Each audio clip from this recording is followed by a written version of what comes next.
Então, abra sua Bíblia aí, meus irmãos, no livro de Gênesis, capítulo 4. Nós estamos já encerrando hoje esse capítulo. Gênesis 4, a partir do verso 17. Todo mundo achou? Amém? Amém ou não? Então vamos lá. Gênesis 4, 17, nós vamos ler até o verso 26. O texto diz assim: E coabitou Caim com sua mulher. Ela concebeu e deu à luz a Enoque.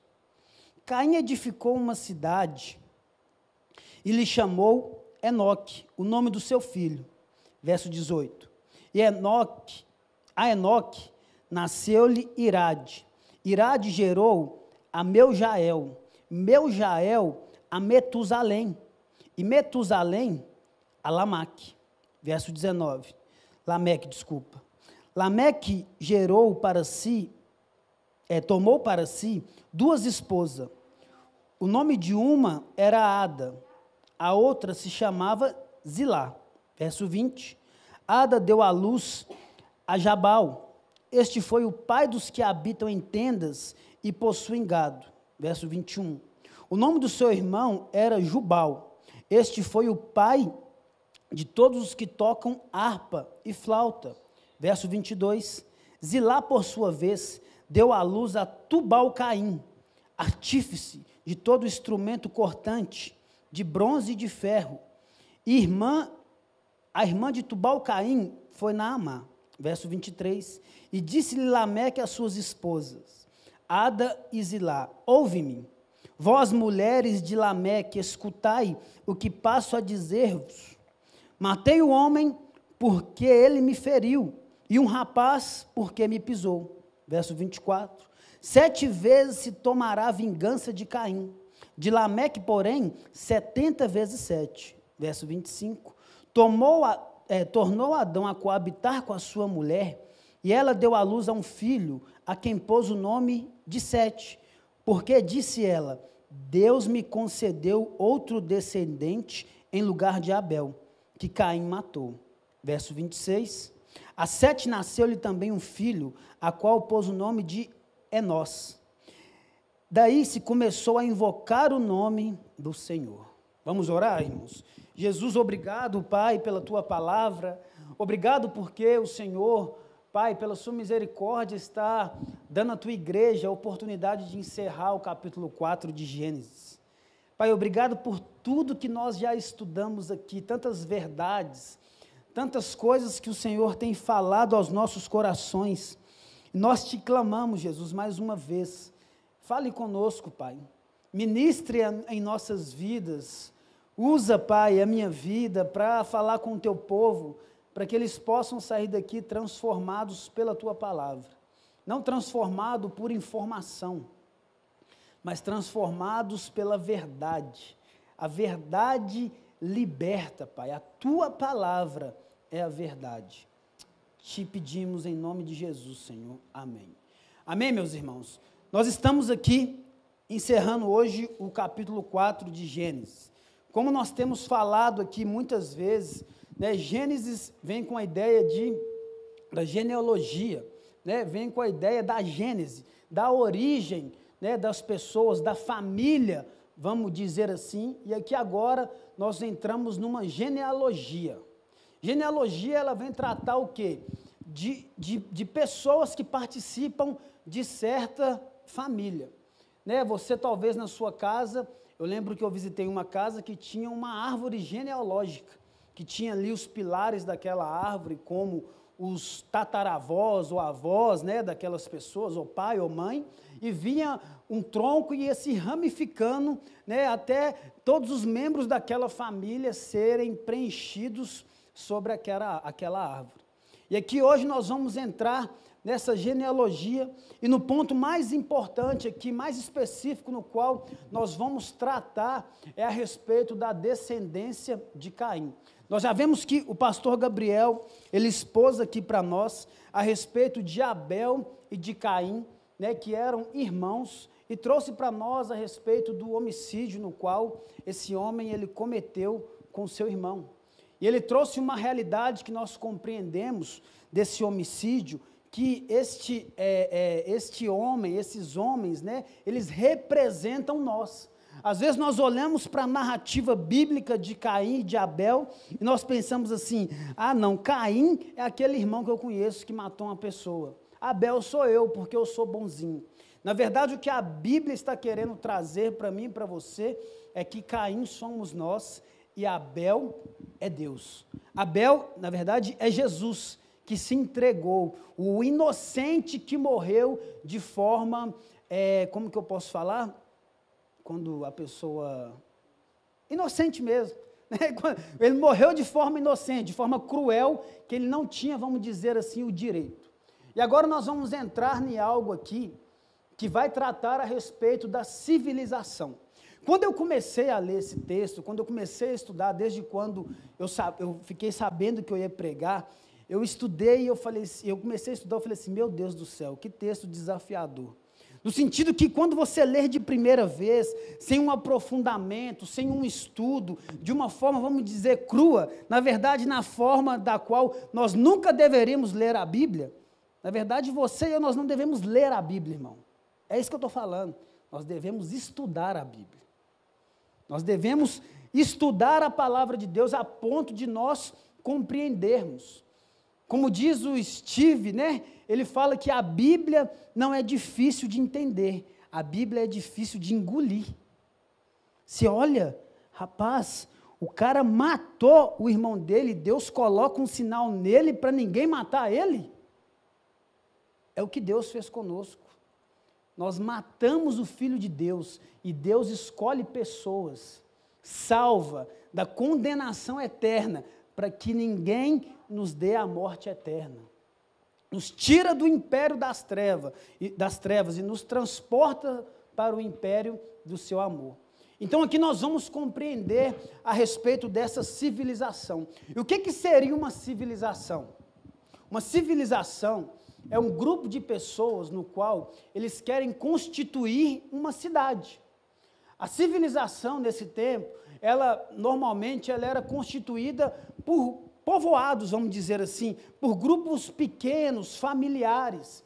Você quer ver um exemplo de civilização que nós temos? As tribos de Israel. As tribos de Israel era um grupo de pessoas que faziam uma civilização. E uma civilização, ela busca o quê? Se organizar. Ela busca ter leis, ela busca ter o quê? Responsáveis para que possam gerir ali aquele povo e trazer ordens, trazer uma boa vivência, né? Trazer uma segurança. As civilizações desse tempo, eles faziam o quê? Faziam um povoado e cercavam muitas vezes esse povoado com muros, igual Jericó. Vem com Josué lutar em Jericó, que as muralhas vão cair. E por que uma civilização... Oi? É isso mesmo, Mateus, é o Mateus manifestando aqui, né? E uma muralha, ela serve para quê? Para trazer proteção. Porque os homens antes invadiam as civilizações através dos seus cavalos, através com seus armamentos, arco, flecha, espada, né? Todos os materiais que eles tinham, para quê? Para atacar os povoados e tomar aquela civilização. Tomar aquelas pessoas para quê? Para que eles falassem, não, aqui nós ganhamos. Assim como o próprio Israel, que era uma civilização, que ela ia contra os seus inimigos e muitas vezes, né, Israel vencia. Só quando Deus não queria que Israel não vencia. Outra civilização, outra nação, outro povoado, outro país, outro povo. Israel se levantou como uma grande também civilização. Como um povo que era forte, guerreiros, homens fortes de guerra, no qual venciam, e muitas das vezes, praticamente todas, no nome do Senhor. Não era na força do braço, mas quando eles pecavam, quando eles iam contra, quando tinha um rei que estava indo contra os princípios no qual Deus tinha estabelecido, eles perdiam, e eram humilhados, e tomavam os seus bens, o ouro, a prata, todos os materiais que eles tinham, e tinha matança para todo lado. Algumas pessoas conseguiriam fugir, ia lá e dava o recado para o rei e depois voltava.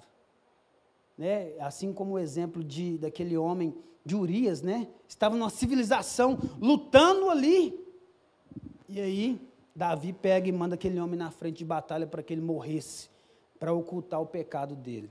Mas Deus levantou Natã, que aponta o dedo na cara, amém? E fala a verdade. Então vamos para o texto bíblico, queridos. O texto continua assim: e coabitou Caim com sua mulher. Coabitar, nós vemos agora essa segunda palavra aqui, em Gênesis capítulo 4, verso 26. Assim como Adão coabitou com Eva e nasceu Caim e Abel, Caim agora, ele coabita com a sua esposa. Quem que era a esposa de Caim? Não sei. Amém? A Bíblia não é clara quanto a quem era essa mulher na qual Caim coabitou. A Bíblia não fala com clareza a respeito disso. Então, no que a Bíblia não fala, nós nos calamos. Possivelmente, pela ordem lógica da história, do relato, essa mulher poderia ser uma irmã, uma prima ou uma parente de algum grau de Caim. No início da história, da narrativa bíblica, eles se relacionavam sim entre família.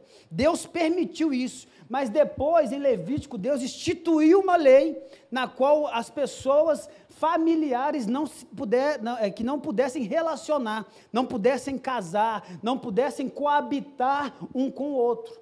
Mas no princípio foi um parente próximo, vamos dizer assim, de primeiro grau.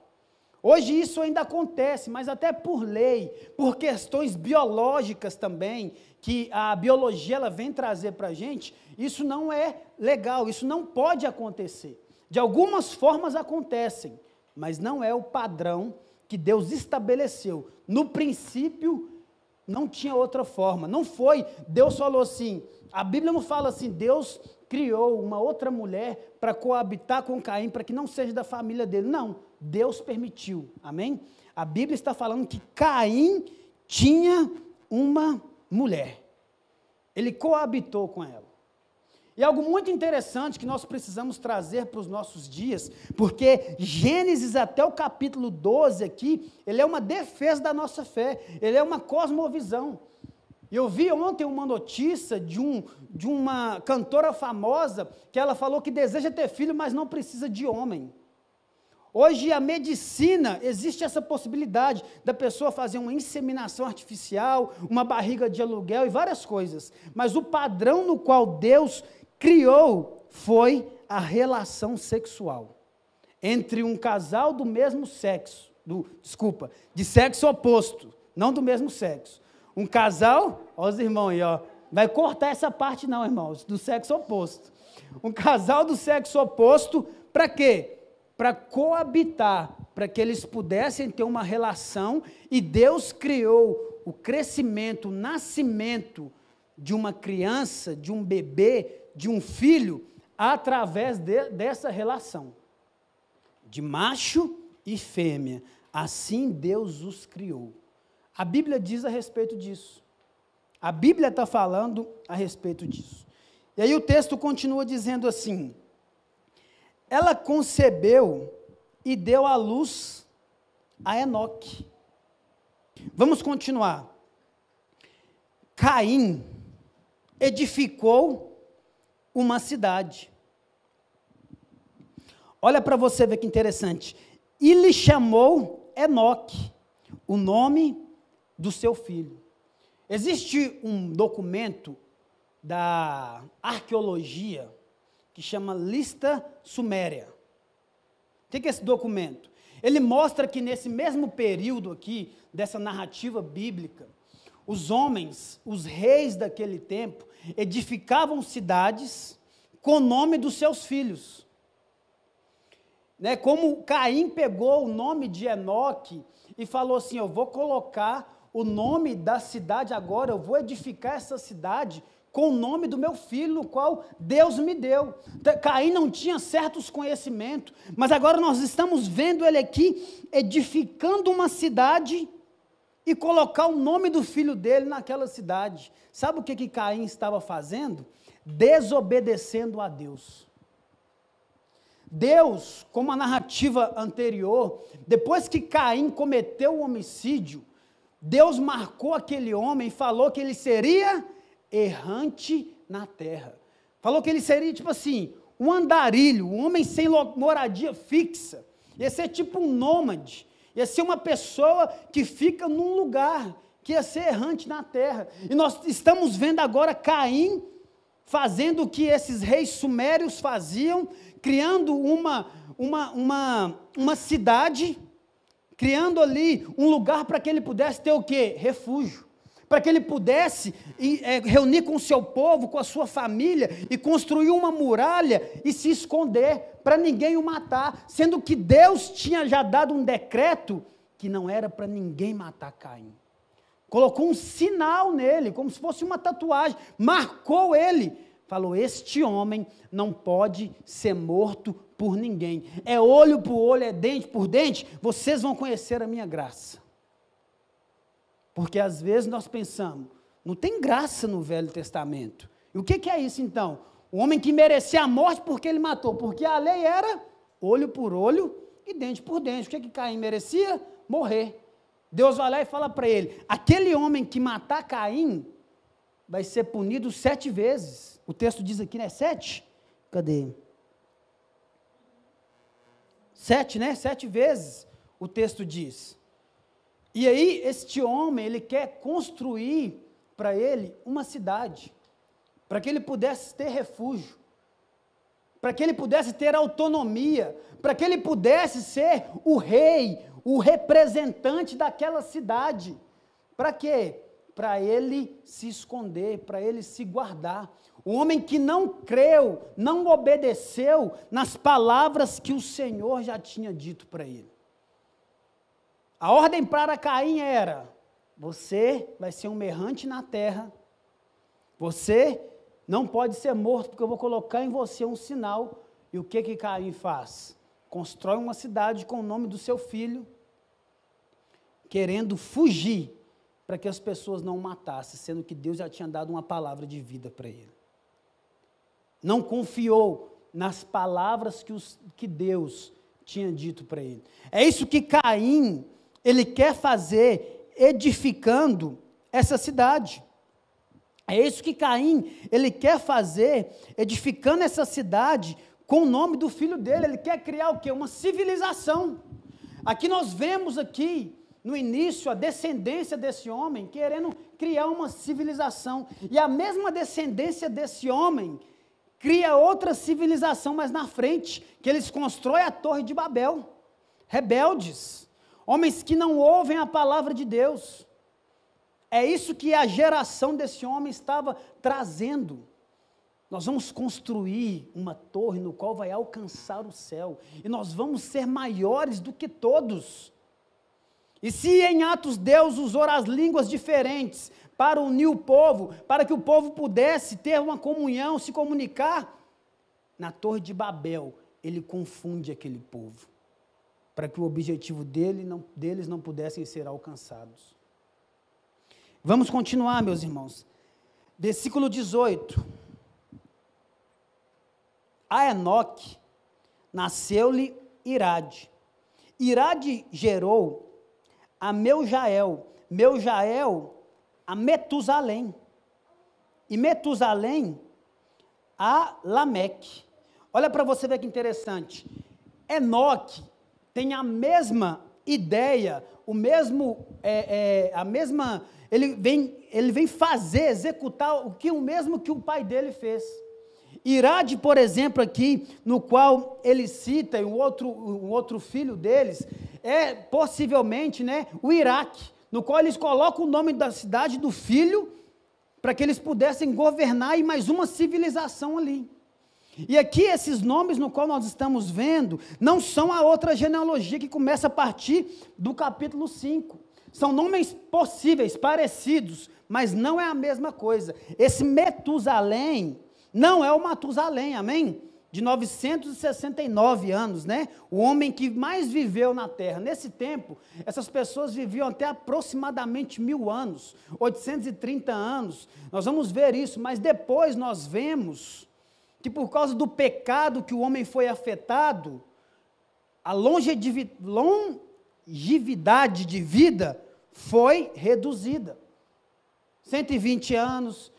Eu estava esses dias com um amigo, ele mostrou uma foto do avô dele, 101 anos.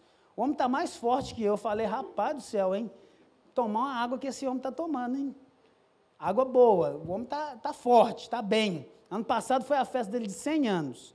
Avô de um amigo meu. Então é o máximo no qual os homens vão chegar, por causa do pecado. E vamos continuar, querido, o texto. Verso 19. Lameque tomou para si 2 esposas. O nome de uma era Ada, e a outra se chamava Zilá. Ada significa pérola, Zilá, melodia. Pérola, Ada significa pérola, Zilá, melodia. Agora nós estamos vendo aqui um filho da descendência de Caim cometendo um pecado. E qual pecado que é esse? Esse é o pecado da poligamia. E também é possível hoje, nos nossos dias, cometer também a poliandria, que é o contrário. Poligamia é um homem que tem mais de uma mulher, e o contrário é uma mulher que tem mais de um homem. E a cultura quer inserir isso no nosso coração. Existe um filme, uma comédia que chama Dona Flor e seus 2 maridos, ensinando algo que Deus abomina, como se fosse algo normal, uma paixão aventureira. Aqui esse homem, ele é apresentado, esse homem, trazendo um pecado de poligamia. Deus, ele criou o casamento monogâmico, mono. Agora esse cara quer criar o quê? Poligamia. Poli é mais de um. Uma relação com mais de uma mulher, no qual em alguns países isso é praticado, mas isso é abominável aos olhos de Deus. Quem foi o outro homem que pecou e que fez com isso também? Tinha um homem que tinha uma esposa que chamava Agar, e uma esposa que se chamava, uma serva, no qual ele coabitou, querendo pular o plano de Deus, para ter um filho, porque Sara não poderia ter filho, e aí nasceu Ismael. Ismael, pecado também, uma relação de um homem com 2 mulheres. Esse homem Lameque, ele vem trazer isso para a genealogia, para a família dele. Isso traz algumas consequências para estes filhos deles. É muito interessante, queridos, porque essa civilização na qual nós estamos vendo, nós vamos entrar agora, é uma civilização que é idêntica à nossa. Mas André, isso foi escrito há mais de 2000 anos atrás. É isso mesmo, o pecado, a cidade, muitas coisas é a mesma coisa, só muda o personagem. Porque estes homens, nós vamos ver, que eram homens que tinham tecnologia. Mas como assim, André? Nós vamos ler homens que foram percussores da metalurgia, da música, do criar instrumento. Não que Adão não cantava, mas estes homens criaram. O que é isso, gospel? Quadrilha gospel. Rolé gospel, que Deus abençoe nosso rolé. Futebol só dos crentes gospel. Daqui a pouco vai ter motel gospel. Me desculpem, mas é. Eles querem fazer uma diferenciação do santo e do profano, sendo que tudo é santo. Tudo que é bom foi quem que criou? Deus.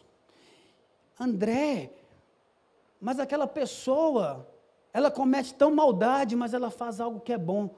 É a graça de Deus sobre a vida dela. A graça comum. É a graça comum. Então você pensa assim, eu tenho que ir no mecânico crente. Você pode ir no Marcinho, irmãos. mas tem uns irmãos que dá cano. Toma cuidado, mas assim não. Você pode abençoar o seu irmão, porque está aqui trabalhando, você precisa de um serviço. Mas você pode ir num médico que não crê na mesma coisa que você crê, e Deus pode usar aquele homem com a graça comum para indicar uma medicação ou um exame, para fazer um check-up, um rastreio na sua vida, para algo que vai ser bom. Você imagina? Senão nós vamos criar uma civilização gospel. City gospel, cidade gospel, imagina? Todo mundo santo. A Bíblia não fala disso. A civilização gospel é na Nova Jerusalém, é o novo céus e a nova terra, na qual está prometido para nós. Ainda não existe nessa terra, mas o jardim será restaurado. E nós vamos ser inseridos no jardim novamente. Amém? Vamos continuar o texto. E o texto diz assim, ó. 20. Ada deu à luz a Jabal. Este foi pai dos que habitam em tendas e possuem gado.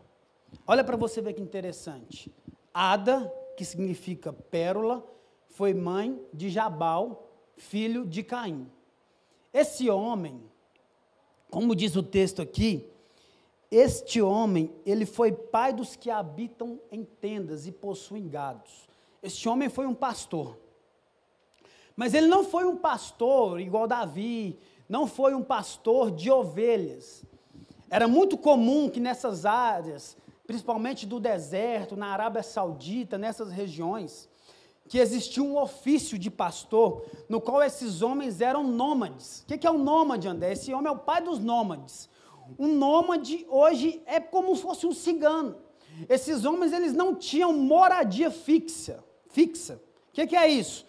Como Paulo, esses homens habitavam em tendas. E, mediante a estação do ano, eles trabalhavam em certos lugares, tipo por safra. Já viu a pessoa que trabalha por safra? Safra do café. Está bombando, trabalha aqui 6 meses. Aí agora é a safra do tomate. Vamos todo mundo colher tomate. Então essa pessoa ela não tem residência fixa. Ela habita em tendas. Essa pessoa ela vai conforme a música toca. A vida dela é direcionada pelo trabalho dela. E um dos filhos de Caim foi o precursor disso. Graça comum. Um trabalho bom, digno. Um homem que se relacionava com várias pessoas, que cuidava, que ele tinha um suor, ele vivia do suor do seu rosto. Bíblico, está cumprindo o que as Escrituras diz. Mas eles cuidavam de camelo, de todos os animais que você vê, de boi, de cabra, de ovelha. Era um pastor, de forma geral, vamos dizer assim, que ia trabalhando. Então, esse homem, Jabal, né? Jabal foi o pai dos nômades. O primeiro, o precursor das pessoas que trabalhavam por safra, por períodos e não tinham moradia fixa. Vamos continuar o texto, meus irmãos. 21 diz assim: o nome do seu irmão era Jubal. Este foi o pai de todos os que tocam harpa e flauta. Olha para você ver, o irmão desse homem, ele era precursor de quem tocava harpa e flauta.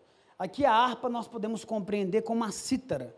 É tipo uma caixa, assim, que é tipo um triângulo com a ponta cortada, um instrumento de corda, no qual esses homens tocavam. E esse homem, ele fabricava instrumento. Esse homem tinha graça comum sobre a vida dele. Sobre os filhos de Caim, existiu o que nós temos hoje. Aqui é como se fosse o Vale do Silício. O que é o Vale do Silício? É lá nos Estados Unidos, onde tem as empresas de tecnologia, que lá tem o Google, que lá tem a Apple, que lá tem o Spotify, que lá tem as startups, as empresas de tecnologia. Este contexto de civilização no qual Gênesis está nos mostrando, é a mesma coisa como se fosse isso hoje. No Brasil, isso é onde? São Paulo. As empresas de grande faturamento, né, de concentração de ações, de valores altos, normalmente estão em São Paulo. É a metrópole, é onde está ali, né, a concentração de recursos para aquele estado. Esses homens tinham tecnologia, assim como nós temos hoje. Acesso à tecnologia. Esses homens, eles eram precursores das coisas. Você imagina? Não tinha nada, o cara aparece tocando um instrumento. Todo mundo queria fazer uma catira. Rapaz, o que é isso aí? Na época era catira, irmão. Escambo, não tinha moeda. O que é catira? Você dá o que você tem, eu te dou o que eu tenho. Você tem feijão, eu tenho arroz. Não, arroz está mais caro, então me dá 2 quilos de feijão, eu te dou um de arroz. É tipo isso. Esses homens concentravam riquezas nas mãos deles. Tecnologia. Esses homens tinham a moral, esses homens tinham a manha, mas estavam vivendo em pecado. Estavam vivendo em poligamia, estavam se prostituindo, estavam desagradando a Deus. É diferente de hoje? Não, não é não. Eu quero te indicar algo que eu comecei a assistir, mas eu dormi. Mas eu vou terminar. Um negócio que está no Netflix, um documentário sobre as redes sociais. E aí tem um relato do cara que criou os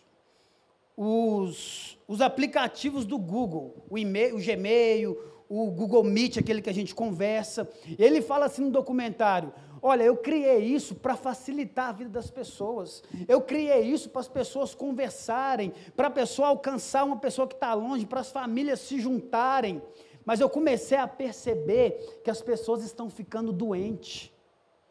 As pessoas, eles colocam tecnologia para que nós fiquemos o dia inteiro com a cara no celular, viciados, nos deprimimos, gera ansiedade e tantas outras coisas.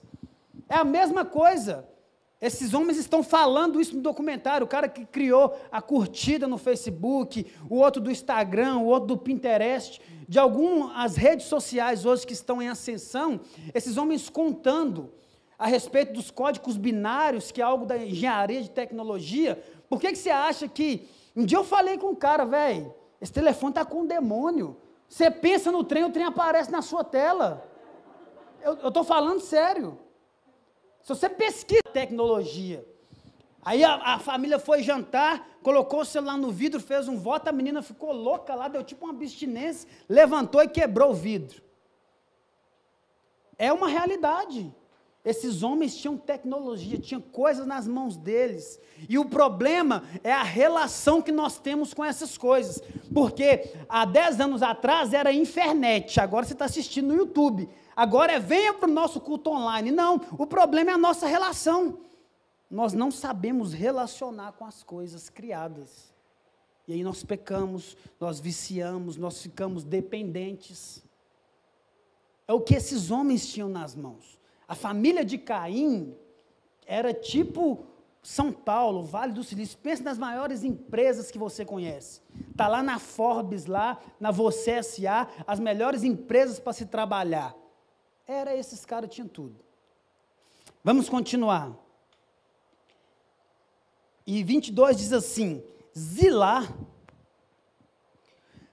por sua vez, deu à luz a Tubal-Caim, artífice de todo instrumento cortante, de bronze e de ferro. A irmã de Tubal-Caim foi Naamá. Olha para você ver. Zilá, que era a outra mulher, ela deu à luz a esse homem. Esse homem era artífice. Esse homem aqui é considerado como o pai dos metalúrgicos. O que é isso? Esse homem pegava ferro, pegava esses materiais aqui no qual nós lemos, ó, bronze, ferro, depois ele começou a trabalhar com cobre e fazia instrumento cortante. O que é isso, André? Espada, faca, arma de guerra.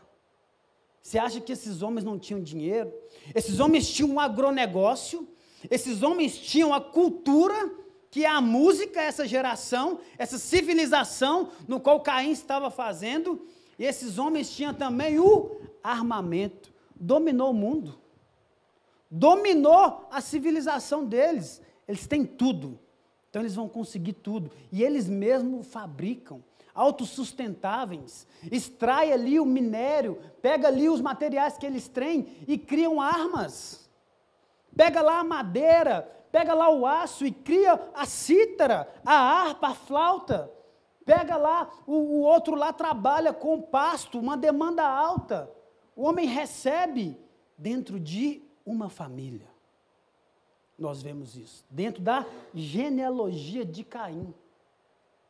É como se fosse, mesmo assim, já viu quando você vai aquelas pesquisas assim, as famílias mais poderosas do mundo, que detêm a quantia de recurso financeiro, que tem a maior quantidade de metros quadrados na terra registrado?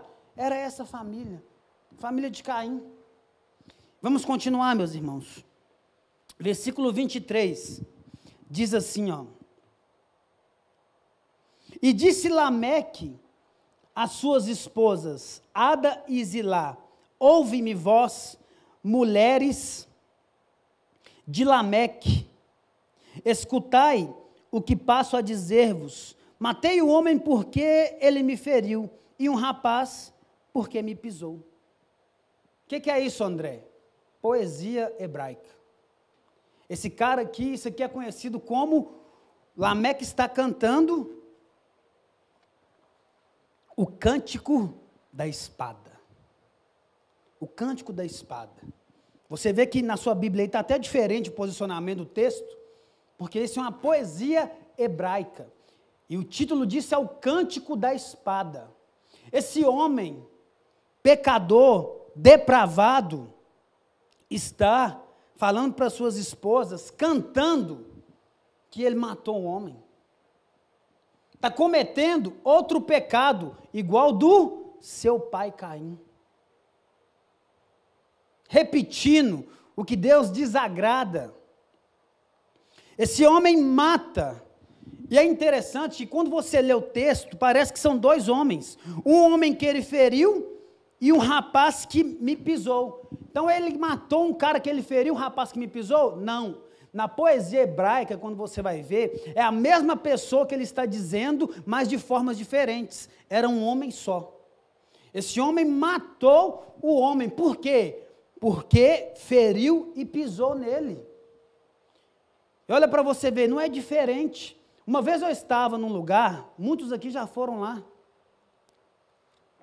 Avenida Padre Eustáquio, em frente ao posto de combustível, mais conhecida como Boate Fênix. Alguns conhecem, já foi lá. E uma vez eu estava com um grupo dos caras lá, o cara pisou no pé do cara, o cara estava com uma latinha de cerveja na mão, o cara amassou a latinha de cerveja na cara do cara. A cara do cara rasgou. E lá fora, a bala comeu solta. Tiro para todo lado. Vocês estão rindo? É gente pulando janela, entrando em buraco, gritando, uma loucura. E a mesma coisa. Porque a lei dizia o quê? Olho por olho, dente por dente. O homem que feriu Lameque tinha o direito, por lei, ferir ele e pisar nele. É o que a lei previa. Não, eu fiz isso contra você, você pode fazer isso contra mim. Mas só que Lameque mata o cara. Igual Caim matou Abel, seu irmão. Lameque executa esse homem. Lameque mata esse homem, cometendo o mesmo pecado que o seu pai. Primeiro, poligamia. Depois, um homicídio.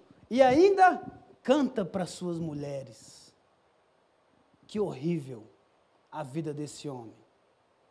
Que tristeza quando nós olhamos para a realidade e para a vida desse homem.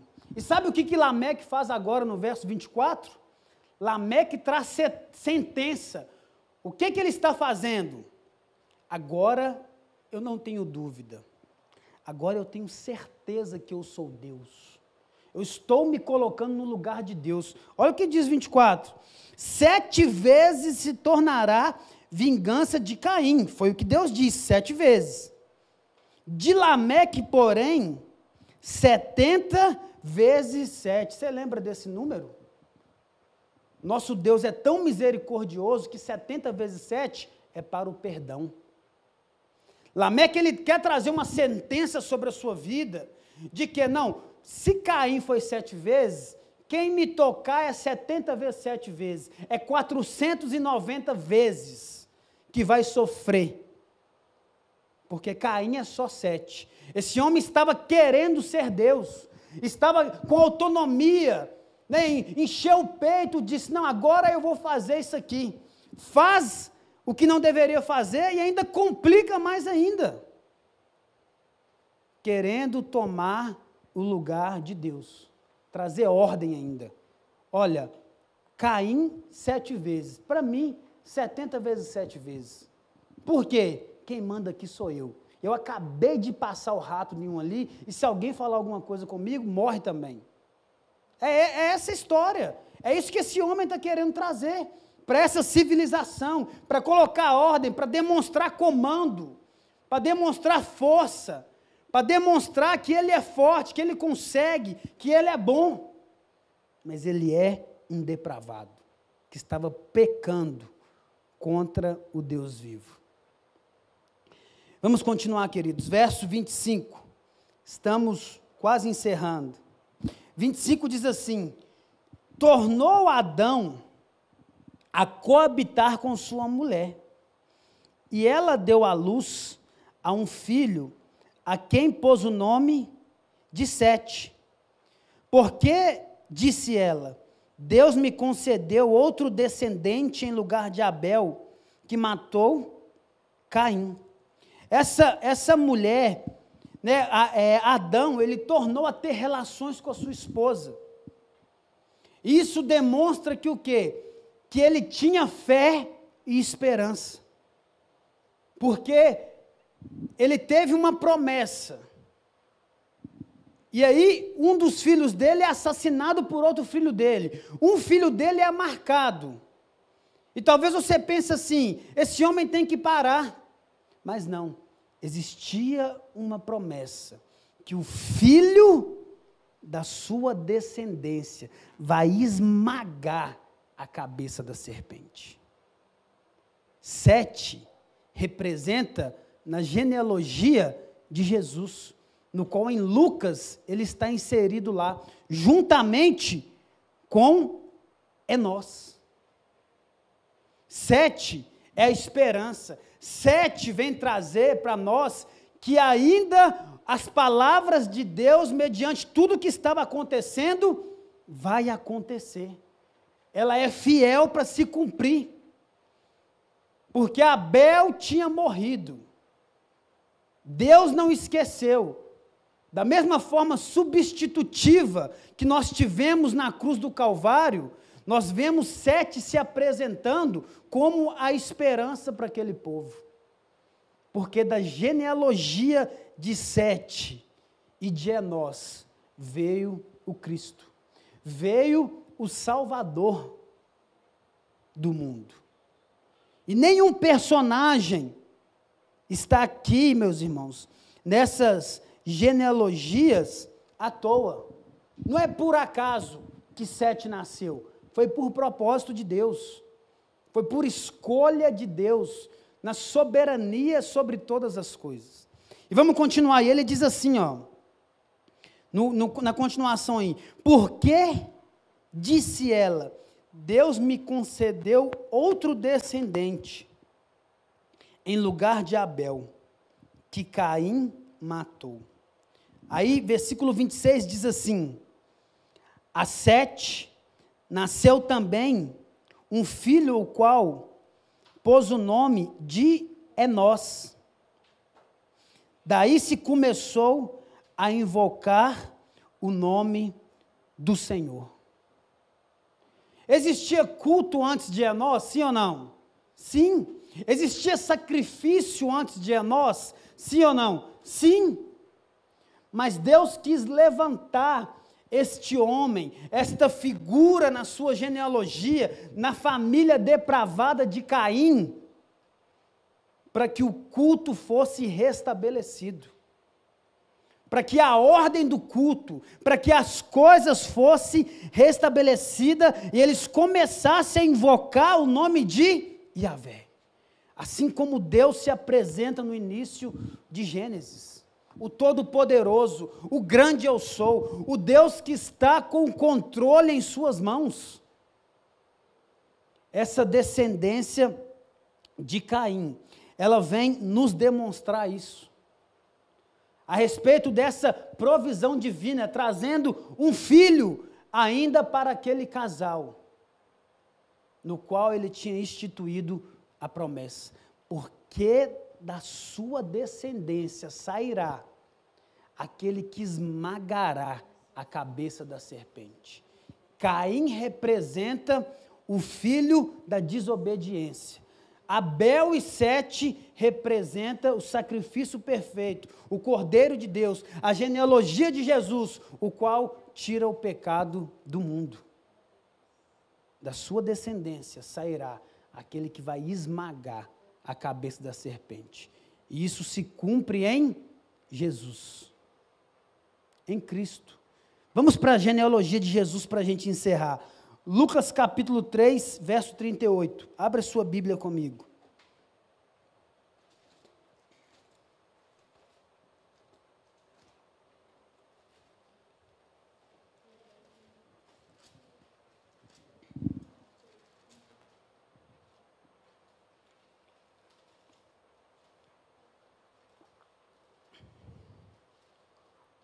Todo mundo achou, irmãos?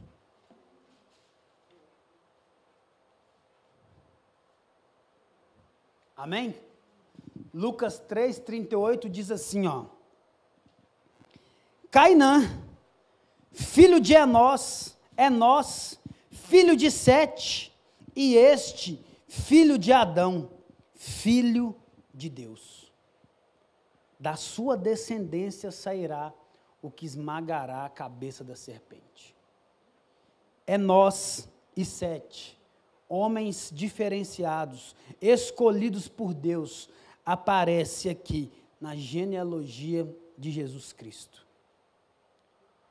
Homens que nasceram numa família pecaminosa, sem estrutura, num tempo complicado.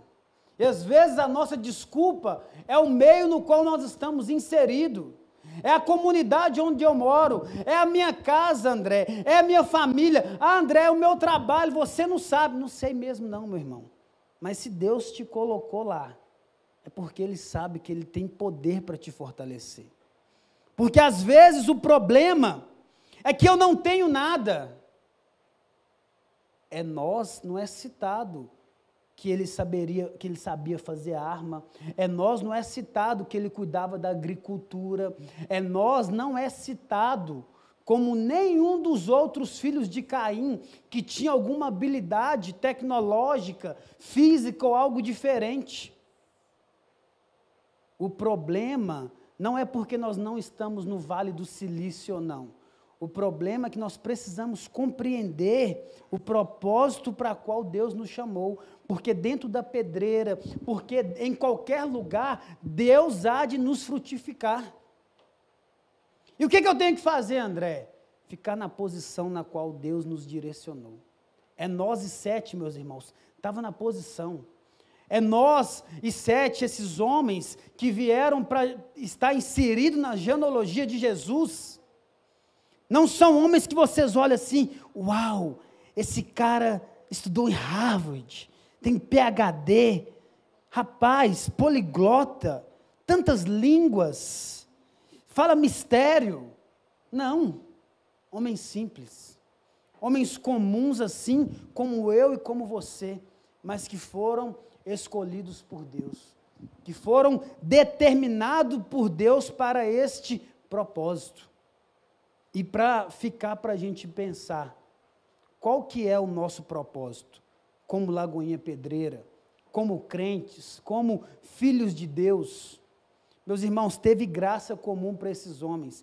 E eu creio que tem graça comum e além, tem graça específica para a nossa vida, para os crentes, para os filhos de Deus, porque a última palavra que diz aqui em Lucas 3:38, Filho de Deus. A todos quanto receberam, deu-lhes o direito de serem feitos filhos de Deus. O Filho de Deus não precisa de mais nenhum título, nenhum. Jesus não tinha uma formação especial, Jesus era Filho de Deus, o Cordeiro de Deus que tira o pecado do mundo. Amém, irmãos?